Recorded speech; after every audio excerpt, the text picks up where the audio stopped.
Deep into History is independent and proudly listener supported. Before we begin, I'd like to thank all of my patrons who went to patreon.com/deepintohistory. Your support means the world to me and the show. If you listen on Spotify, you can now subscribe directly on the app and gain access to my ever-growing library of supporter-exclusive episodes. To keep the show going, I need your help now more than ever before, and my goal is to reach 500 total patrons and Spotify subscribers by midsummer. So please sign up today. And to everyone who has ever subscribed to my show, I salute you and thank you from the center of my being. This is Deep into History, and I'm your host, Arjun Hundal. This is the saga of an ancient rebellion against tyranny. A rebellion that, if successful, had the potential to drastically rewrite history as we know it. A rebellion whose root cause was so deplorable and vile that one can't help but perceive the premeditated savagery in response to it as righteous vengeance. A rebellion led by a woman who would become a symbol of strength, resistance, and resolve for people everywhere to this very day. This is the tale of a tribal nation that thought it had made the perfect deal with an empire. The perfect deal it was, until the empire decided to alter it. So take a deep breath, let it out slowly, put some smoke in the air if you choose, and come dream with me as we go deep into the year 61 in the Common Era and experience Boudica's rebellion. Welcome to Revenge of the Ice Queen. To do justice to the events of 61 CE in Roman Britain, we need to go back 106 years. Julius Caesar and his legions are conquering Gaul, today's modern France and the Low Countries. After 3 years of relentless campaigning, his wars have gone exceedingly well. He is never defeated in battle, and his cruel and cunning use of divide and rule diplomacy have the native Celtic tribes befuddled. As his forces advance towards what is now the English Channel, he hears tales from allied Gallic tribes of a huge misty island laying at the edge of the horizon. When his scouts confirm the tales, he can hardly believe it. The ancient reports from the legendary Carthaginian explorer Hamilcar the Navigator were true. Because when Caesar gazes across the rough waters of the English Channel, he sees white cliffs partially shrouded in fog, meaning Albion, the island at the end of the world, existed. Now, this is Julius Caesar we're talking about, so it's not like he would pass on the chance to be the first Roman to take a legion to the mythical Isle of Albion, which would amplify his already considerable fame in Rome. And the possibility of conquering it, if successful, would mean fame eternal, virtus. And in the year 55 before the Common Era, wherever Julius Caesar moved, he moved with the 10th Legion. This is the first legion he had ever recruited himself while serving as governor of the southern Spanish province. They had fought together for years. They were his men, many of them dear friends, all of them comrades, and they loved him. All of his legions were disciplined killing machines, but the 10th was special, not only for its dependability and excellence in combat, but it was as if the men of the 10th knew a secret, because in battle they became instruments of his will. They followed his orders exactly and immediately. It is as if they realized that if they acted in perfect harmony with the mind of this military genius, they were unbeatable. With the possible exception of Alexander's companion cavalry, the world had not yet seen this kind of command and control synergy before. They would follow his orders and perform complex, sometimes reckless maneuvers because they trusted their general completely. So when the men of the 10th looked out across the English Channel, they immediately knew that they, at least, were going to the island on the horizon that tales said was haunted with the spirits of the mist, and where monsters out of the Greek myths roamed. Anything that they heard in the fables when they were children could be real, because they were staring at Albion itself. And by all the gods, there was no way anyone else would protect Caesar against monsters except the 10th, his bodyguard legion. They would follow him anywhere, into any danger, because when he led them, they always won. These were men whose Celtiberian ancestors rode with Hannibal. They had grown up with tales of the Carthaginian general and tactical genius. Now they served Rome, under the leadership of a man perhaps even more gifted. I give you this context because in our tale to be, being a person who feels things deeply, I find myself incapable of seeing the Roman commanders in Britain 100 years later as anything but villains. A small luxury, as I am not a professional historian. I read, research, and adore history. I triangulate the facts, resources for every strand, every fact. I take these strands and weave them into a tale just for you. Only where absolutely required do I take educated guesses that are my opinion of what was most likely to have happened. I embrace the human element and like to consider the thoughts of the people in our tales, because every one of them was just like you or I, just born in vastly different times, a vastly different world, with a vastly different mindset. I'm a tale spinner, like the lore masters of old. I just need you to understand that it's entirely possible that though no Caesar, our villain to be was loved in the same way by his men. And though not the 10th, his legions fought with the same professionalism and murderous efficiency for their general. Julius Caesar may not have believed in the ghosts and monsters of Albion, but he took no chances. In addition to the 10th, he called upon two other crack legions. This was an invading army with auxiliary alas and cavalry units nearly 15,000 strong. But the core of his force consisted of 11,000 of the greatest heavy infantry mankind had ever known. The Roman legionary was not a mere warrior. He was part of a very advanced fighting system. A legion could march 20 miles a day and build a new sophisticated legionary camp exactly the same way every evening, in essence, a wooden fortress. In the preceding years, as the legions advanced through Gaul, they had cleared paths through forests and built bridges over unfordable rivers, laying the basis of Roman roads. Legionaries were engineers, siege operators, construction workers, and artillerymen. But every legionary would do his time in the front lines as an armored swordsman, a warrior, each armored in mail and wielding the single deadliest sword ever created, the Gladius Hispaniensis, a short sword designed for stabbing that caused very deep and wide wounds. Each carried a large heavy shield called a scutum that covered them from shoulders to shin. Even that rounded rectangle was a weapon, as it was reinforced with a metal boss that could be used to punch enemies in close combat. A watch was set on the misty isle, and over the span of a few months, the Romans constructed a navy. Come late summer, August to be exact, they sailed. As the fleet approached the white cliffs of Dover, there, hidden by the now parting mists, they saw that their arrival was expected. As far as the eye could see was a massive native army lining the cliff top. Tens of thousands of warriors, thousands of cavalry, and hundreds of lethal war chariots. The tribes of Britain were experts at deploying these in large numbers to devastating effect. Worse, the Romans were not used to fighting chariots in such truly awesome numbers. As their druids screamed prayers and offered sacrifice to their gods, the warriors, their bodies painted blue and tattooed, let loose a blood-curdling war cry. If Caesar attempted to land his legions there, they would be decimated by constant missile fire from atop the White Cliffs. Thus, the Romans were forced to sail further up the coast to seek a more favorable landing site, all the while being tracked by chariots and cavalry. Caesar's fleet found a wide beach, but as they approached, the ships found that they had to stop or risk running aground because the water was far shallower than it appeared. The ships were riding low in the sea because of the colossal weight of men, horses, supplies, and equipment. Thus, the legions would have to wade through over 200 yards of ocean to reach the shore. With the seabed uneven, temporary chaos was caused by a few grounded ships, and it slowed the landing greatly. And because of this, the pursuing Briton host, riding hard, secured the beach, and were soon joined by the massed warriors of the tribes. Caesar's legionaries, armed and ready, but still on the decks of their ships, hesitated at the sight of the thousands of painted warriors screaming curses and challenges, many of them barely resembling men. At a distance, even compared to the most savage Gallic tribes they had fought, the blue warriors of Albion looked like creatures out of myth. Despite orders to advance, the legionaries stood frozen.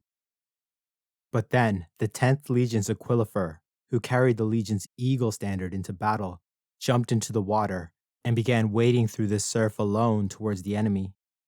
Fighting the waves and the undertow, keeping both hands on his staff, he turned his head and said these words: "Leap, fellow soldiers, unless you wish to betray your eagle to the enemy. I, for my part, will perform my duty to the Republic and to my general." His words had the desired effect, for the men remembered who they were and who led them. The legionaries of the 10th rushed off their ships, desperate to catch up and form up around the advancing Aquilifer. For if a legion lost its standard, its eagle, it lost its heart, its honor, its virtus, a fate worse than death. Thus the whole legion would fight and die to the last man to protect it. Seeing this unfold, Caesar must have smiled to himself as he gave the nod for his war galleys to cover the advance. The 10th never failed him, and he wouldn't fail them. He pointed at the beach. An officer shouted an order. Centurions on ships spread across the bay were heard echoing it. Triggers were pulled, and Caesar's 40 warships opened fire on the Britons with artillery, Roman style. Each warship had a heavy catapult and 4 scorpions. Mounted crossbows served by a crew. They fired a long, heavy 4-foot bolt that at optimum range had been known to pass through many men before losing its force. We know for a fact that the Britons on the beach had never experienced the effect of Roman artillery. Thus, staring at the hundreds of men gathering around the fool with the foxskin on his head and the gold eagle on a pole, it would have been with curiosity more than fear that they heard the thumps of the artillery pieces being triggered.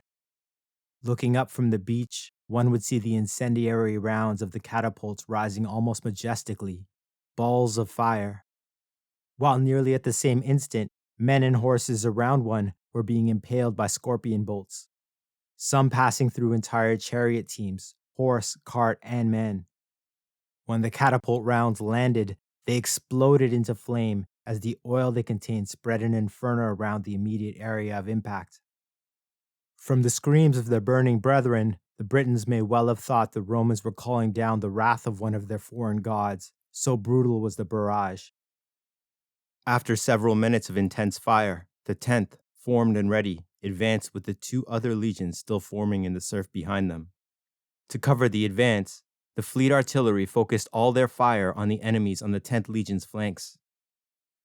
At 20 yards from the Britons, the 10th threw their first pilum, a light javelin, which beyond meaning to wound, also instinctively got the enemy warriors to raise their shields.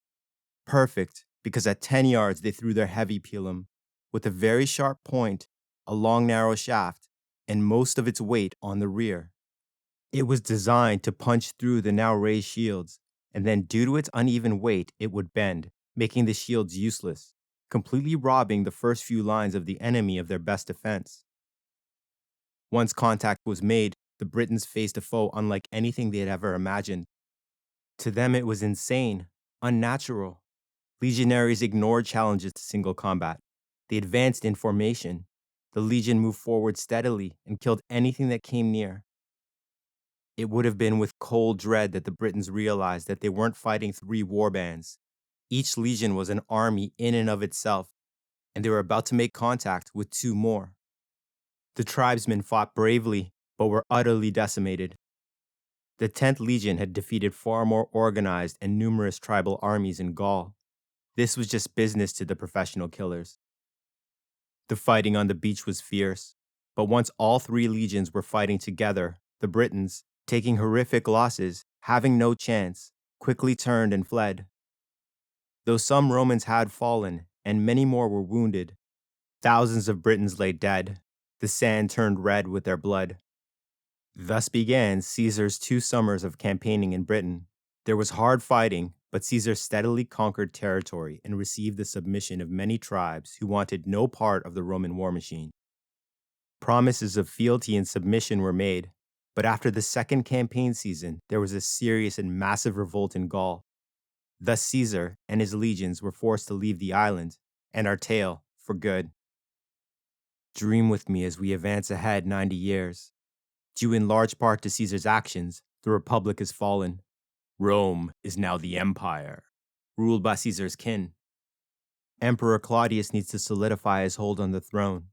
And the best way to achieve this was by expanding the empire's landholdings through military conquest. Virtus. He sets his sight on Albion, that the Romans now call Britannia. He launches a massive invasion, and his legions are met with equally massive resistance. Losses are heavy on both sides. Tribes that refuse to submit and bend the knee to the emperor are massacred, their women and children sold into slavery. Even with this almost certain fate, the Briton religious leaders, the Druids, insist that the Romans are to be resisted at all costs, to the last man. The campaign becomes ever more bloody as the tribes resort to guerrilla tactics. Captured Roman soldiers are often used as human sacrifices to the Druidic gods, burnt alive in huge wicker effigies. The war turns even the most docile Druids into fanatical battle priests, their sermons capable of causing revolt in even the most pacified areas. This earns the Druids of Britannia the eternal enmity of the empire.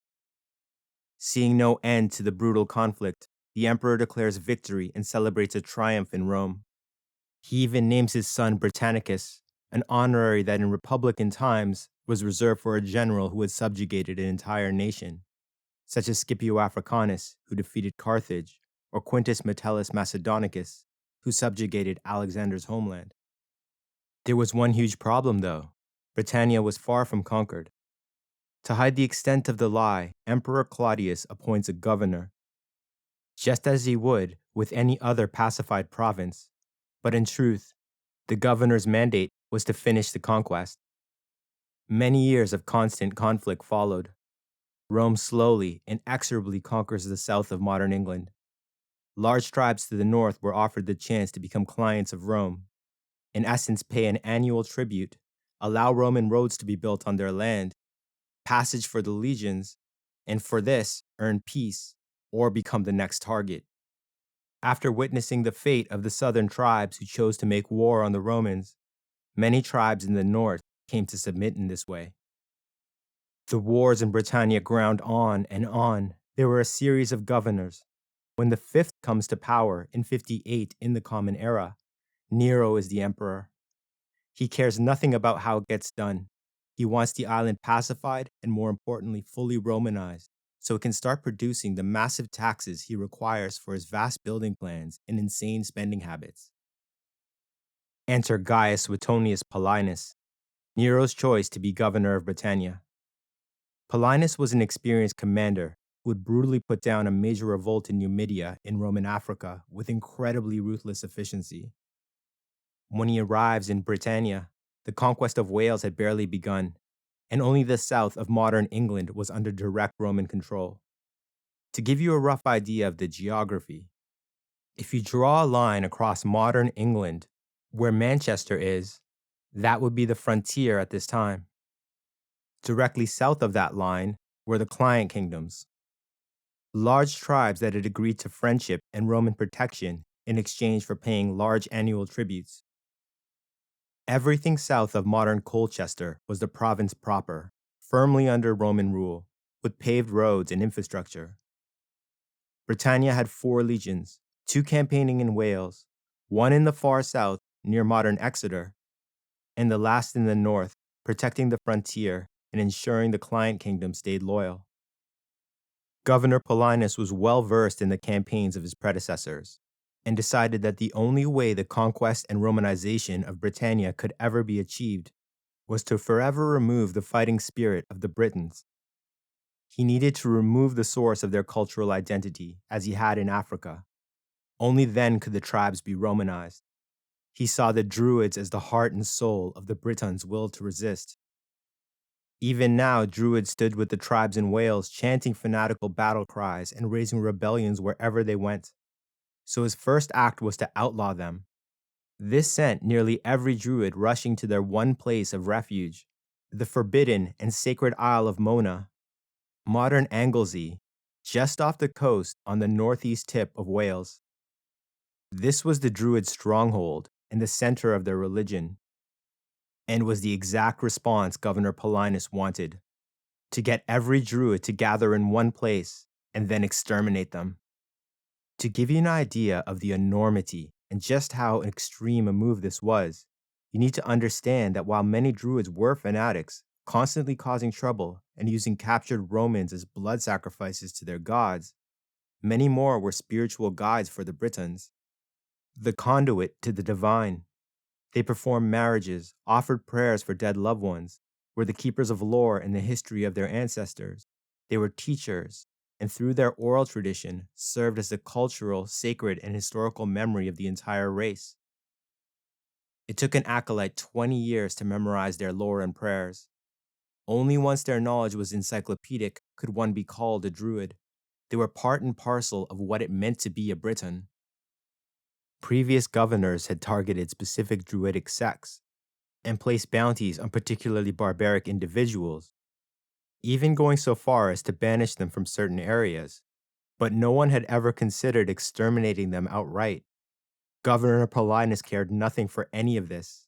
He had sworn to the emperor that he would expand the province, conquering it once and for all, and turn it into a profitable enterprise. He intended to keep his word, and in the process gain immense fame and favor at the imperial court. Thus, in the year 58 in the Common Era, he takes command of the two legions battling to subjugate Wales, and begins his push east towards Mona, the Sacred Isle, unleashing total war upon Britannia. Elsewhere, at that moment, modern Norfolk in the east of England is the land of the Iceni. They are a large and rich tribe who make huge profits from selling salt harvested from the sea to the tribes in the interior. In addition, the Iceni excel at breeding horses and are intricate metalworkers. They do not dwell in cities, but in hundreds of small villages surrounded by well-tended and cultivated fields. Though they have a strong and proud warrior tradition and are an honor culture, their king, Prasutagus, wisely decided to avoid war with the empire and became a client kingdom of Rome shortly after Emperor Claudius's invasion 17 years before. Far from the carnage currently going on in Wales, his land is peaceful and his people thrive. The tribute paid to Rome, though a burden, is far better than being forcefully subjugated. Being a client kingdom also meant that the Iceni gained access to Roman markets for their goods, and Roman roads allowed them to quickly transport their wares to far-flung reaches of the province and indeed the empire. Though the population had been required to disarm, their nobles and warrior class are allowed to carry weapons. Seen as collaborators by some tribes, the bargain they struck with Rome has allowed their way of life to continue largely unhindered. The nobles and leading citizens of client kingdoms often enjoyed Roman citizenship, which gave them considerable rights, not least the ability to borrow vast sums of money at very low interest rates, which they could then turn and loan to their subjects at a very large profit. They could also request Roman builders and engineers to build them Roman civic buildings, such as public baths. Shortly after becoming allied to the empire, King Prasutagus had married a tall, intelligent, beautiful, and graceful noblewoman, making her queen of the Iceni. Her name was Boudica, which means victory in the tongue of the Britons. The original Queen Victoria. She had long Titian hair, and it's possible her upper arms were decorated with intricate tribal tattoos, with symbols of nature and runes done by master druid artists. There was great love between king and queen, and the light of their lives was their two young daughters, whose names are lost to time. Queen Boudica was a loving mother, but also a mother to her entire people. She looked after the concerns of the women of the tribe and ensured that no woman was treated unjustly by anyone, including their husbands. There was equality among the sexes in the Iceni tribe. Some subsequent histories have suggested that Boudica, and women who so chose, could train with sword, shield, and spear and fight alongside their men. This may indeed be the root of the legend of the shield maidens, who took their place in the Vikings' shield walls. It's entirely possible that Celtic women from tribes like the Iceni provided the historical basis for the Norse sagas, though this is still being hotly debated. Either way, we should understand that the warriors of the tribe respected Queen Boudica and showed her great deference in all things. Given this level of fealty from hardened and ferocious warriors, it's not hard to imagine that this rapport was established while training with weapons and racing chariots. With Governor Paulinus campaigning in Wales, The main Roman contact to the tribe was Catus Dedianus, the imperial procurator. That's the chief tax collector of Britannia. Twice a year, he would come through Iceni lands, collecting the agreed amounts of salt, grain, livestock, and gold, which was the emperor's tribute. In addition to this, Roman troops were allowed to move through their lands freely. While not exactly an occupation, it was an invasive presence. Also, if their crops failed, the tribe would have to make up the difference in gold or precious metal. The tribute must be paid, or else. The Iceni, a rich and industrious people, always paid their tribute promptly, thus were considered friends of Rome in very good standing. That is until the year 60, Common Era, when King Prasutagus died. There is zero indication of foul play. He was many years older than the 29-year-old Boudica, and he appears to have died of natural causes while he slept. Boudica must have been heartbroken, as their love seems to have been genuine and very deep. Upon their king's death, his will was read, and a copy dispatched south to Dedianus, who was based in Londinium, a bustling town and the center of commerce of the province. In his will, King Prasutagus left half of his kingdom to Emperor Nero, and the other half to his two daughters. It seems he was trying to create a loophole because he had no male heir. Some quick context for you. 80 years before, Queen Cleopatra of Egypt made the mistake of meddling in the affairs of Rome. She chose a side in what became the civil war that ended the Republic and saw Rome transformed into an empire. Unfortunately for her, she chose the wrong side. And during the course of the war, she became victim of one of the most successful and complete propaganda smear campaigns in all of history. In the minds of the Roman people, Queen Cleopatra was transformed from the enchanting lover of Julius Caesar into the witch who had ensorcelled Mark Antony. Town criers were sent throughout Rome and the provinces declaring her a succubus, a demon, a whore, and an enemy of Rome. The campaign was so successful that forever after, Rome did not trust or even recognize the authority of foreign queens. This attitude towards powerful women extended well past the fall of Rome and into the modern era. When King Prasutagus left his kingdom directly to the emperor and his two very young daughters, he must have thought that when the eldest came of age and married, a new deal could be made with her husband, it being understood, in his mind at least, that his queen would serve as regent. We know that the Iceni recognized Boudica as their undisputed leader because there was a flawless transfer of authority to her, and all the warriors of the tribe supported her directly. When the king's will reached Londinium, however, Catus Dedianus took a very different view on the matter.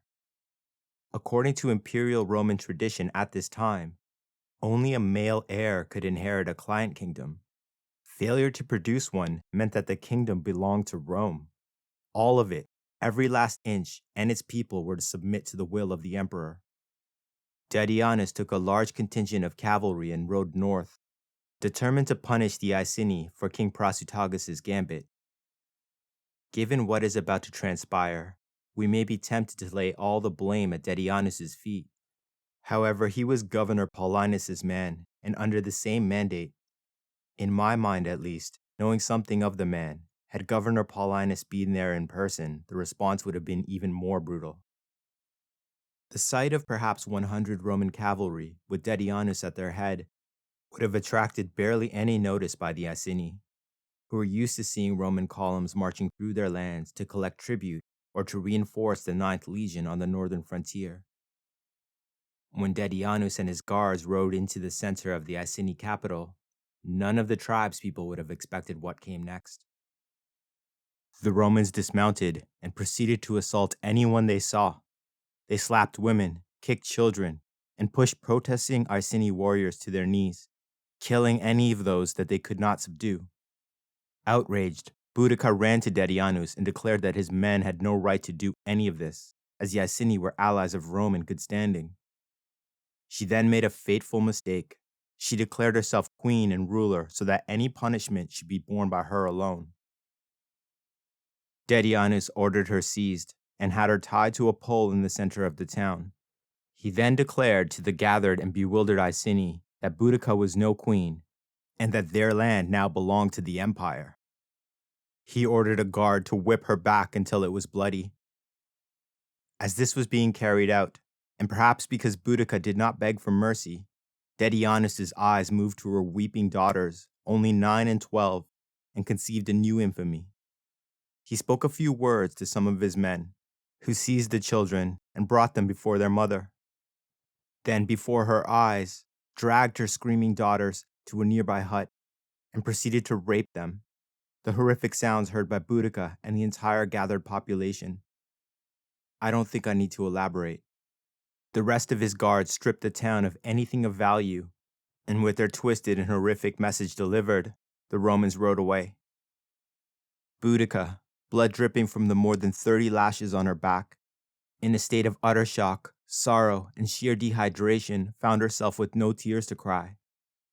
When a kinsman cut her free from the pole, she, unable to stand, crawled to her young girls and clutched their trembling bodies close to her. When she finally raised her face to her gathered people, gone was the fun and vivacious queen. In her place was a being whose blood had turned cold, her heart ice. Anyone who looked in her eyes saw that the warmth had left them. All they saw was a cold flame, a desire for only one thing: vengeance. Elsewhere, at that moment, 350 miles to the west, Governor Suetonius Paulinus looked out across the strait at the island of Mona, stronghold of the Druids. He, leading his 2 legions, had decimated dozens of tribes on their way across Wales. Any who didn't submit unconditionally were destroyed, their men killed, and their women and children dispatched to the slave markets in Londinium and Gaul. This relentless assault, combined with the law banning their religion, had one purpose: to drive all the Druids of Britannia to their holy isle for safety and to take counsel. In the previous days, Governor Paulinus had ordered flat-bottom transports to be constructed. Because the narrow strait that separated Mona from the mainland was so shallow that cavalry could ride across, yet too deep for his legionaries to wade across. Through the mist, on the far side of the shore, he could just make out the light from hundreds of torches and the massed forms of thousands of men. Carried by the wind was the barely discernible sounds of rhythmic voices, calling out to something or someone. His legionaries had boarded, and his boats were ready to launch, so he gave the order, and the transports pushed off towards the hostile shore. To the left and right, columns of legionary cavalry waded into the surf, forming the wings of the fleet. As they neared the far shore, the Romans realized the voices they were hearing were chanting a ritual prayer. The disparate lights were torches held by naked women, with wild hair swept by the wind, as they danced through the ranks of the assembled Druids. In front, their feet washed by the surf, was a thin line of warriors, plainly a delaying force. The rhythmic prayers had the superstitious Romans scared into inaction. The legionaries were extremely wary of Druids and fully believed in the potency of their gods. As the cavalry formed ranks on either side of the fleet, the legion stood frozen. It was only after harsh berating from their centurions that they jumped into the surf a few yards from the shore and formed into their battle lines. As they assembled, their training took over, their discipline forcing them to remember that they were the 14th and 20th legions.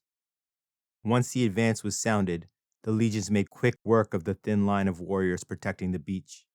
Yet just as the Romans began to advance on the Druids, their prayer ended, and they just stood there in eerie silence as the naked women continued their wild and undulating dance to a song only they could hear.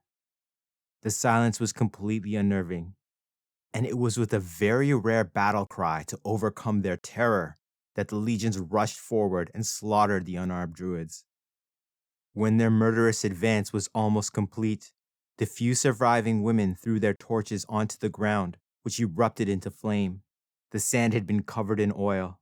The legions quickly retreated and watched the few living Druids scream as they burned alive. It must have been with utter horror that the legionaries realized that they had been instrumental in completing this mass human sacrifice to the Druidic gods. Terror gripped them, and it was only after much convincing by their officers that the only way to break this curse was to scour the island clear of every last trace of the Druids, that the legionaries proceeded to burn every dwelling, overturn every ritual stone, and desecrate every sacred grove. Despite their best efforts, somehow word of the brutal blood sacrifice reached the mainland and began to spread throughout Britannia like wildfire. Some days, perhaps a week, had passed. It was while preparing to leave the sacred isle, the men of the legions desperately trying to convince themselves that they weren't in fact cursed, that a ragged messenger reached Governor Paulinus with the news that the Iceni had revolted, that even now they were attacking the Roman capital and were killing every Roman citizen they could find. The wronged queen, whose heart had turned to ice, had struck at the very heart of the province, as if she was the curse of the Druidic gods made flesh. The revenge of the Ice Queen will be felt after this. I hope you're enjoying Deep into History. I love researching, writing, and performing each tale just for you, and I want to continue to do this forever, and I could really use your help. Please go to patreon.com/deepintohistory to pledge your support or subscribe directly on your Spotify feed. You'll gain access to my ever-growing library of subscriber-exclusive tales. This month, we'll journey with the legendary Carthaginian explorers, Hamilco and Hanno the Navigator, on their perilous adventures to lands that no one in the Mediterranean world had ever dreamed of, including the far coast of Africa, the mist-shrouded island of Albion, and perhaps, just perhaps, together we'll discover Atlantis. Join me for Voyage of the Navigators, revisited this month only on Patreon and Spotify. Now, back to Revenge of the Ice Queen. Modern Norfolk, the lands of the Iceni. After Procurator Dedianus and his men had left the Iceni capital, Boudica tried to comfort and settle her daughters in their beds, hoping against hope that some rest would at least begin the process of healing. Yet once her daughters had drifted off into a troubled slumber, as soon as Boudica got up to have the considerable wounds on her back cleaned and bandaged, her little girls awoke, crying and begging not to be left alone. Boudica comforted them and told them that they could stay by her side. And as far as we know, the traumatized girls never left their mother's side again. News of the cruel assault on their queen and the horrific violation of their princess's innocence had spread to nearby villages and beyond. The next day, Iceni nobles began arriving at the capital in droves, all armed with storied weapons that had been in their families for generations. They were furious. They had made every accommodation that the Romans had demanded. Their dead king Prasutagus had been a friend and loyal ally, yet this is how they treated his family after he died?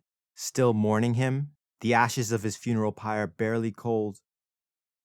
At nightfall, the nobles assembled in the long hall, Boudica in charge, standing on the raised dais reserved for royalty.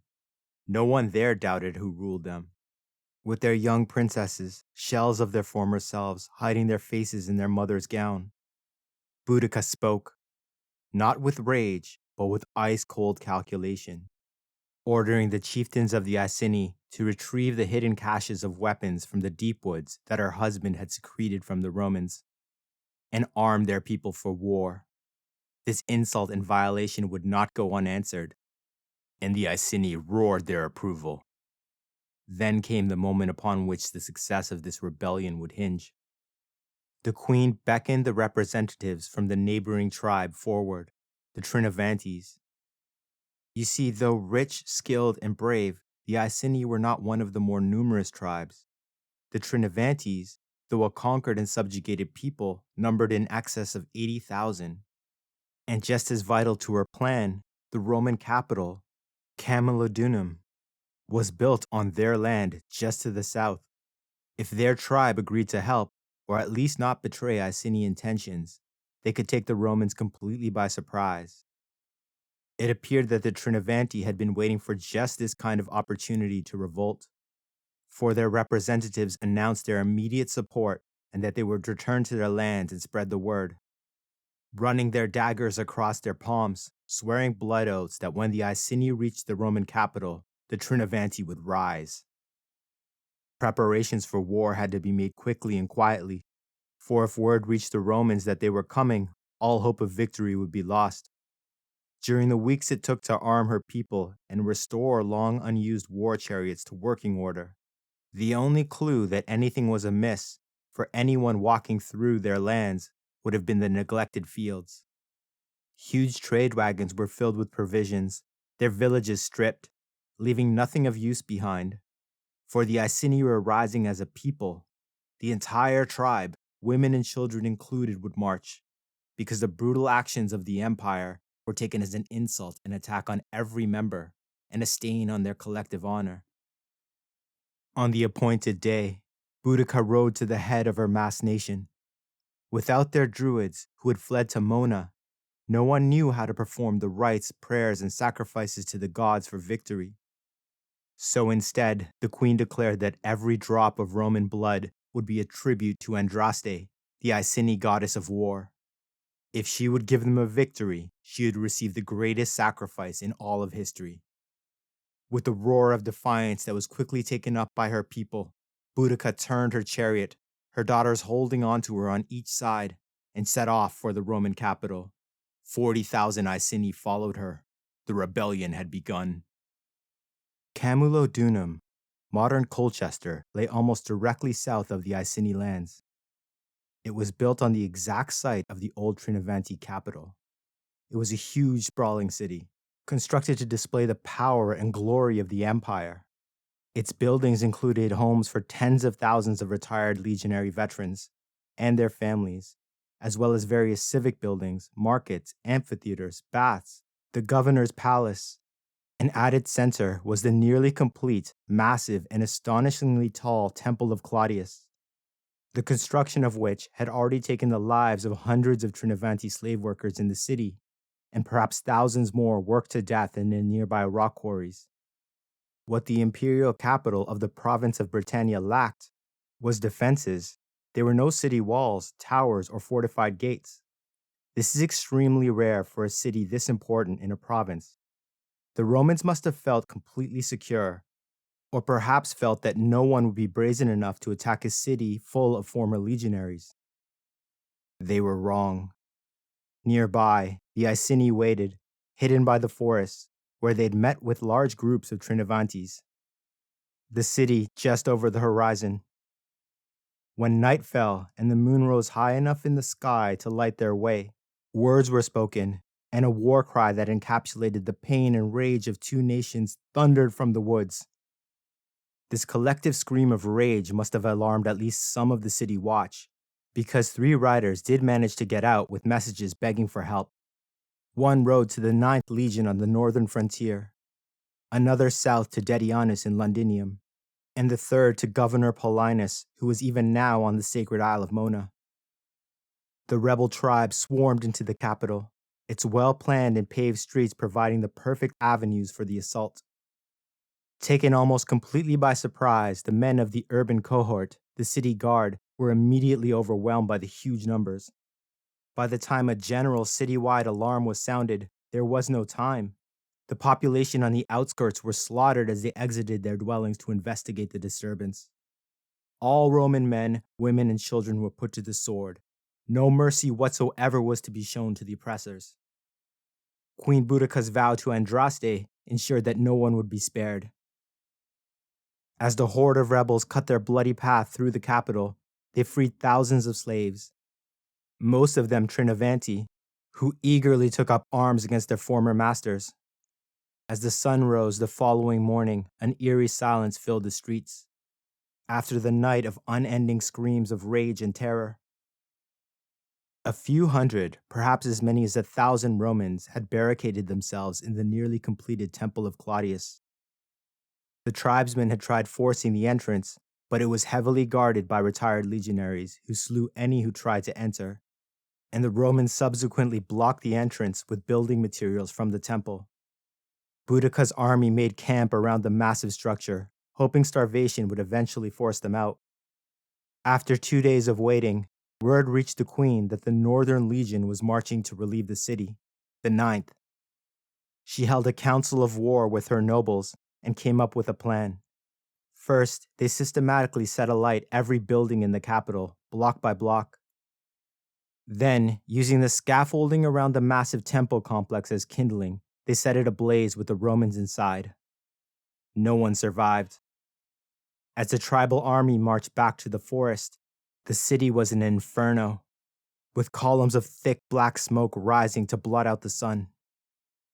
The Ninth Legion, marching south to relieve the capital, had to pass through the same forest where Boudica's army had lain hidden before their assault. Once the huge plume of smoke was seen by the legionary scouts, the imperial legate, the legion's general, he ordered his men to keep marching, and then took his cavalry and galloped ahead, desperate to aid the capital and survey the scope of the destruction. The men of the Ninth seemed to be under the impression that this was just a small uprising, perhaps some Trinovanti slaves causing trouble. It was only after the column of marching men came under sudden violent attack from both sides of the wooded road by thousands upon thousands of well-armed and bloodthirsty tribal warriors that the scale of what they were facing became apparent. Too late, completely overwhelmed, outnumbered 20-1, every legionary was killed. The legate of the Ninth, leading his cavalry, rode back to his legion just in time to witness the colossal horde of tribesmen cutting down the last of his legionaries. Horrified by the scale of the massacre, the legate turned his cavalry and fled south. So far south, in fact, that they rode past Londinium, to the coast, where they took ship, fleeing the province for the relative safety of Gaul. Queen Boudica ordered the bodies of the dead legionaries of the Ninth stripped of equipment and supplies, and left them naked for the carrion crows. She had business in Londinium. Cadus Dedianus dwelt there, and she had a score to settle with him. The rebel army began its journey south. Word of the uprising spread throughout the countryside and to other tribes. Warriors began to pour in. Boudica, leading the Icenian Trinovanti, had destroyed the capital city and had defeated an entire legion, a monumental task, and she just might rid Britannia of the empire forever. Each day her army's numbers swelled. When the messenger dispatched from Camulodunum reached Londinium with the plea for aid, Procurator Dedianus dispatched a small relief force of 200 city guardsmen, who most likely fled or were quickly overwhelmed by the approaching horde. With no sign of Governor Paulinus and his legions, Dedianus took the remaining urban cohort as protection, and the coward abandoned the city with all the gold he could carry, rode to the south, and took a ship for Gaul, leaving the 25,000 citizens of Londinium to fend for themselves. Far to the west, Governor Paulinus' campaign to eradicate the Druids on Mona had been ruthlessly effective. However, the men of his two legions, the 14th and 20th, were badly shaken by the ritual they had witnessed. Though they had scoured the island, destroying every sacred grove and place of worship, and by this action, according to ancient ways of thinking and superstitions, should have robbed the Druidic gods of their power on earth, most, if not all, the legionaries were terrified that for their part in the horror on the beach, they were cursed, doomed to an awful fate by the will of the old gods of Albion. The arrival of the messenger from the capital pleading for aid, followed by word of a massive rebellion in the east, confirmed their worst fears. It was only with the iron discipline of their training and the desire to get off the haunted isle that they obeyed their general. Suetonius Paulinus badly needed intelligence. He had no idea what was happening elsewhere in his province. First, he dispatched orders to the 2nd Legion based far to the south at Exeter to march north to the Roman crossroads in the center of the province and unite with his two legions there. With any luck, the 9th Legion from the north was already marching to save the capital. Paulinus decided to take all of his 1,000 cavalry and ride ahead, desperate for news, with his legions marching behind at their best possible speed. After a quick dash through Wales, the cavalry vanguard reached the paved Roman road called Watling Street, which ran southeast from Wales straight through Londinium to the coast. The smooth and well-made road greatly increased their speed. It was from travelers on the road that Governor Paulinus learned the shocking news that Camalodunum, the imperial capital, had been destroyed, its people dead, killed by a massive uprising by the Iceni and Trinovanti tribes. He quickened the cavalry's pace, pushing the horses as much as he dared, judging correctly that the rebels' next target would be the commercial heart of the province, Londinium. As his contingent neared Londinium, some of his scouts and outriders returned with dire news. Just to the north was a colossal rebel horde bearing down on the city. They estimated that there were well over 100,000 of them. Worse, even at their best speed, their already exhausted mounts would reach the city only bare hours ahead of the rebels. With no other choice, they rode on. Governor Paulinus arrived to find the city in chaos, and the population in a state of hysteria. It was now that he learned that the 9th Legion had been destroyed. He must have been furious that Dedianus had abandoned the city, and also, perhaps, at the idiocy of his actions against the Iceni which started the rebellion. We know something about Paulinus' character. He most likely would have preferred that Dedianus had killed the nobles of the Iceni, perhaps taking the princesses as hostages, and forced their leaderless tribe to submit to the will of Rome. He would have viewed the whole incident of making an example of Boudica and raping her daughters as horribly inefficient and sloppy. Killing them all would have been much more efficient, permanent, and a quintessentially imperial solution. Now, because of the incompetence of Procurator Dedianus, the empire could lose the entire province.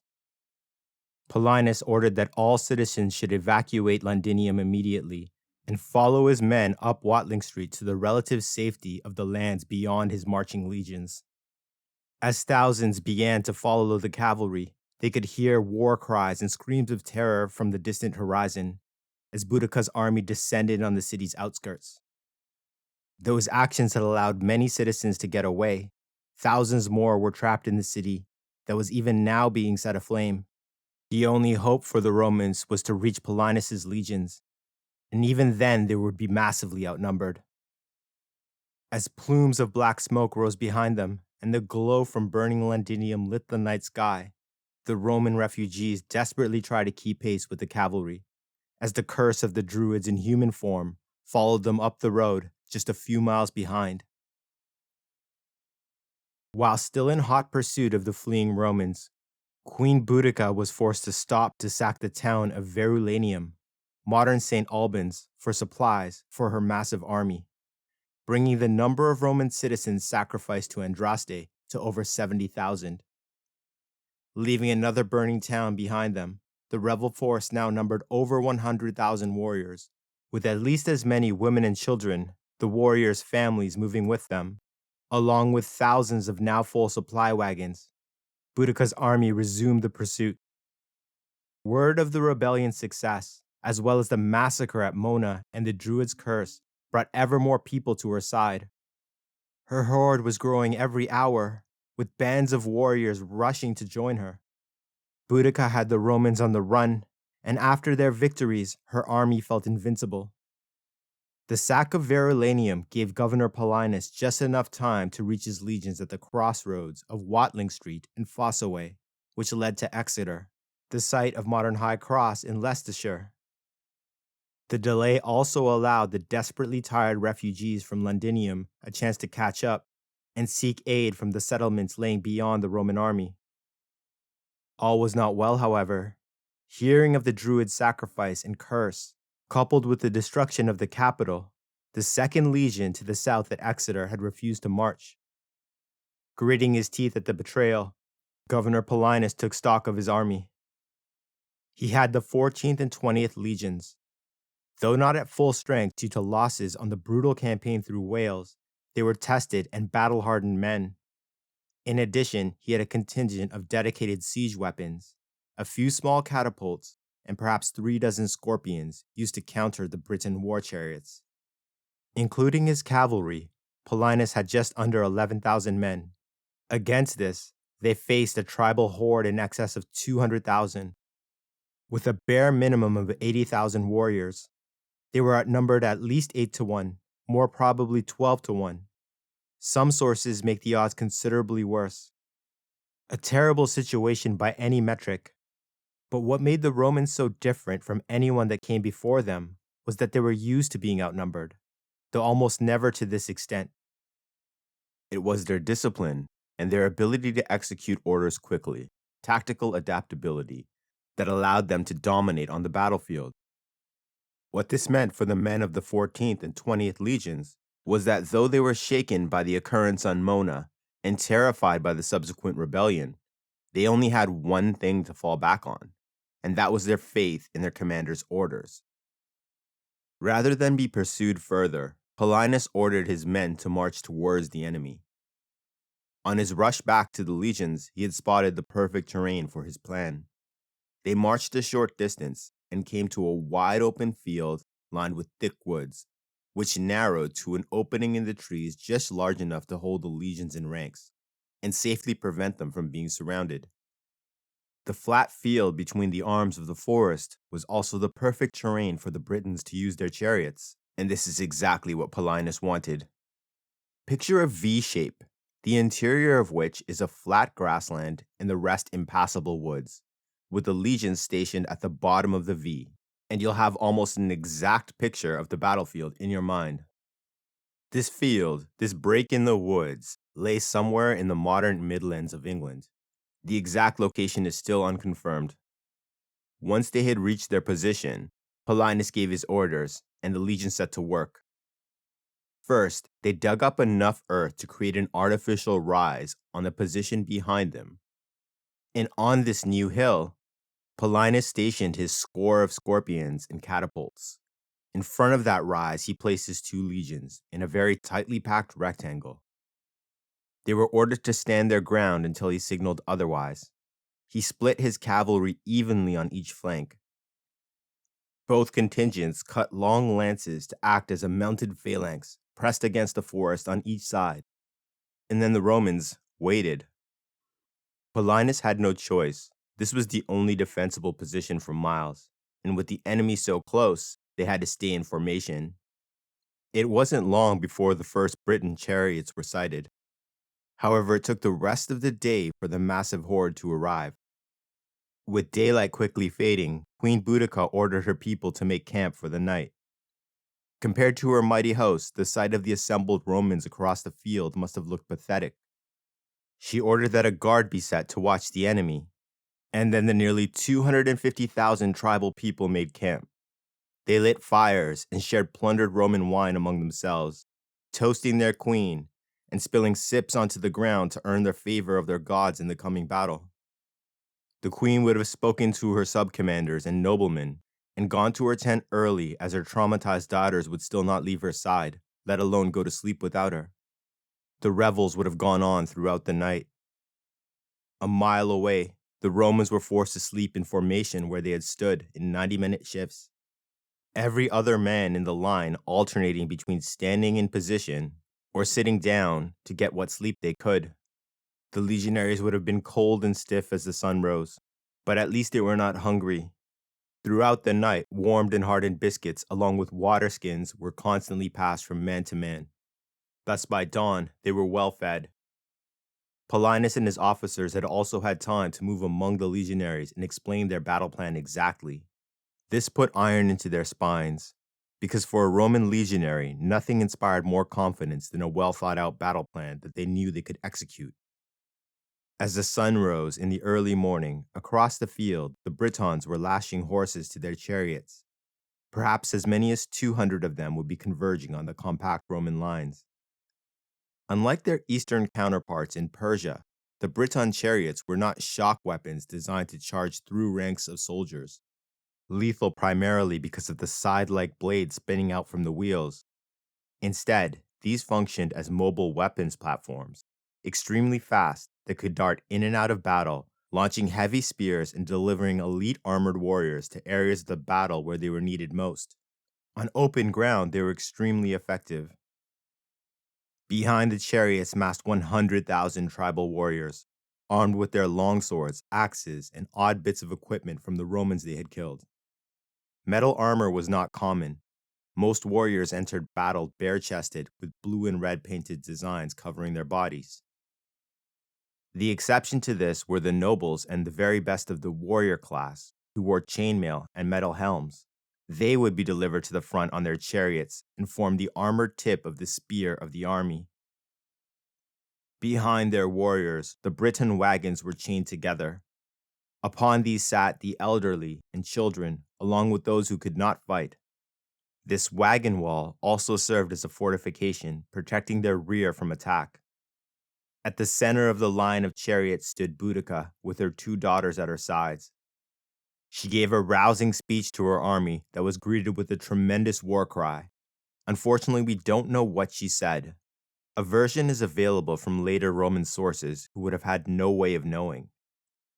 We do know what Paulinus said to his men, as it was later told to Roman historians by men who were there.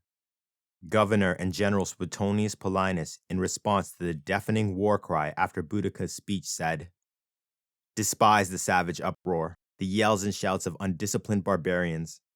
In that mixed multitude, the women outnumber the men. Void of spirit, unprovided with arms, they are not soldiers who come to offer battle. They are bastards, runaways, the refuse of your swords, who have often fled before you. In all engagements, it is the valor of a few that turns the fortune of the day. It will be your immortal glory that with a scanty number you can equal the exploits of a great and powerful army. Keep your ranks, discharge your javelins, rush forward to a close attack, bear down with all your shields, and hew a passage with your swords. Pursue the vanquished, and never think of spoils and plunder. Conquer, and victory gives you everything." The legions drummed their shields with their pilum, and let loose a short war cry of their own, 3 bursts of "Jupiter, Optimus, Maximus." Then silence. Their discipline kicked in. Across the field, Queen Boudica pointed at the Romans with her sword, the order for the attack to commence. She remained behind as she didn't want to expose her daughters to the coming slaughter. They had already experienced far too much savagery. The Iceni war chariots raced across the field, quickly devouring the mile that lay between the armies. Behind them came the screaming and howling horde, tens of thousands of warriors, all bent on revenge and determined to kick the empire out of their country once and for all. At the maximum effective range, 400 yards, Paulinus ordered his scorpions to open fire. Though not especially accurate at this range, the chariots were large targets and being forced ever closer together by the narrowing terrain. At 200 yards, scorpion bolts became lethally accurate. And at 100 yards, they could punch through horse, chariot, and the men beyond. Though the 3-man crew of each scorpion could manage at best 2 to 3 aim shots per minute, the effect of each barrage was withering. The artificial rise allowed the torsion weapons to be fired continuously over the heads of the legions massed in front of them, giving the tribesmen no respite from the deadly bolts in the opening stage of the battle. They were so lethal and terrifying that the Briton war charioteers were forced to stop and turn around, only to plow into their advancing army, causing chaos and confusion. The advancing tribesmen had to climb over dozens of vanquished chariot teams, many of their best warriors dead, having never even made contact with the foe. The bravery of the tribes cannot be denied. They rushed forward regardless of their losses. In their minds, all they had to do was reach the Roman lines, and their numbers alone would surely overwhelm them. After running the mile, at 20 yards away, they received a withering volley of Roman pilum, the javelins designed to embed themselves in shields, robbing men of their primary defense. At 10 yards away, another pilum barrage. It must have been with utter disbelief that when the first warriors finally had the legions nearly within reach of their swords, they heard a horn blow and the enemy began to advance. Upon hearing the signal, the legions quickly moved to assume the formation some historians refer to as the wedge or flying wedge. At the Battle of Watling Street, imagine 4 equilateral triangles, all connected at the base by a thin rectangle, with the points of each triangle facing the enemy. Another way to visualize it is 4 teeth of a great white shark laid out next to each other. What this formation did was to provide channels into which the masses of the enemy would be funneled. So instead of the pressure of thousands upon thousands of warriors behind them being put on a single Roman line, they would instead be pushing the warriors at the front right into the Romans. The flying wedge formation allowed the maximum number of swords to be brought to bear as legionaries in the triangles advanced at a half step. With the pressure from the advancing Romans, and even more from their army behind, most of the tribal warriors who reached the front couldn't even lift their swords. Britain's swords were long slashing weapons that needed at least a few feet of room to be wielded effectively. The Romans, on the other hand, had the short gladius and could effectively stab forward and punch with the bosses of their shields. As the Romans advanced, hundreds of tribesmen were punched, pushed, or fell onto the ground by the pressure and were trampled. Since many of these men were not even wounded, the tightly packed Romans would bring down their sandaled heels hard with each step, and the lines behind the first ranks would drive their huge shields into the ground with each step, breaking bones, smashing skulls, and killing anyone unlucky enough to have fallen beneath them. The cavalry on the flanks, armed with long pikes, would in effect be herding ever more Iceni and Trinovanti into the gaping maw of the advancing formation. The legions became a literal meat grinder. From her vantage at the rear of the rebel army, Boudica and her commanders would have no idea that their best warriors had been utterly decimated, with very few Roman losses in return. In fact, from their position, it may have even appeared that the tribesmen were beginning to surround the Romans. It was only after the core of the rebellion was already dead that it became clear that the Romans were advancing, closing in, though still distant. At first a few, but then more and more of her warriors began fleeing past Boudica towards their wagons. Then all at once, disaster, as thousands began to flee in terror of the advancing legionary war machine. What compounded the severity of the rout was that the tribes were now effectively trapped by their own wagons with their families sitting upon them watching the battle. The legions now quickened their pace, and the cavalry fanned out in two crescents on each flank to keep the rebels crushed against the wagons. The day was lost, but Boudica remained. It was only after the urging of a loyal retainer and for the sake of her daughters that the queen was forced from the field. The rout continued behind her, and the combined army of the tribes was utterly destroyed. It is estimated that of the over 250,000 tribespeople there to fight or witness the battle, only 40,000 escaped. At least 80,000 warriors lay dead, the rest captured, the leaders to be executed, and everyone else to be sold into slavery. The Romans had lost less than 400 men. What had looked like a sure victory had been turned into one of the greatest upsets in history through the discipline and tactics of the legions. Heartbroken, Queen Boudica rode away on her chariot accompanied by a few loyal retainers. She knew that she would be hunted and her daughters would never be safe as long as she lived. Legend says that she entrusted their care to a loyal Iceni couple who took them far to the north, well out of the reach of the Romans. Another legend has it that they grew up and married kings in what's now Scotland, becoming queens in spite of the hideous attempt to ruin their prospects for marriage. The new queens taught their new people to resist the Romans in oppression so fiercely that it became part of the warrior ethos of that people forever after. After she watched her weeping daughters disappear over the horizon, alone, Boudica took poison, lay on the ground, drifted off into a dreamless sleep, and left this vale of tears, surely hoping that her death and her body, once discovered, would stop the Roman pursuit and buy the time required for at least some of her people to escape and live free. And because of her sacrifice, some did. For when the Romans found her body, they did indeed halt, at least for a time. In the aftermath of the Battle of Watling Street, the prefect of the Second Legion, who had refused to march from their camp at Exeter, fell on his sword in shame. Once the events leading to the rebellion were generally known throughout the empire, the conduct of Catastenianus was reviled. Paulinus, as governor, shared the blame, and instead of a triumph and favor at the imperial court, he was ignobly demoted and removed from command. With historical hindsight, we know that had Boudica won the Battle of Watling Street, Emperor Nero would have abandoned the province of Britannia, and the success of the Iceni and Trinovanti may well have inspired a string of rebellions of many other oppressed peoples throughout the empire. It could have been a spark that triggered a fire that created an inferno that destroyed the empire, and we could be living in a very different world today. After the battle, the lands of the Iceni were scorched clean of all settlements and people as punishment. The destruction of the tribe was so total that all we have left of the Iceni are a few beautiful pieces of intricate gold jewelry found in archaeological digs, and the foundations of a few of their villages. There are two tangible remnants of the rebellion.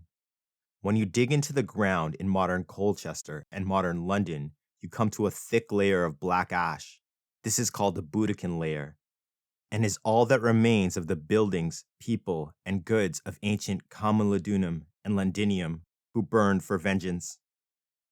The second is that before setting fire to the huge temple of Claudius in Camulodunum, an Iceni warrior cut the head off the emperor's statue and threw it into a nearby river. It was found more than 1700 years later and now can be seen in the British Museum. When you do go see it, take a moment to think of Boudica, the last queen of the Iceni, who almost had her revenge. Thank you for listening to Deep into History. I hope you enjoyed Revenge of the Ice Queen. Please support this experience we share on Patreon or Spotify, and leave a review wherever you listen. It really helps others find the show. You can follow me on Twitter, Instagram, or TikTok at Deep into History to get your daily blast from the past. Please tell everyone you know about this show. And as always, my dear friend, take care of yourself. I truly look forward to the next time we go deep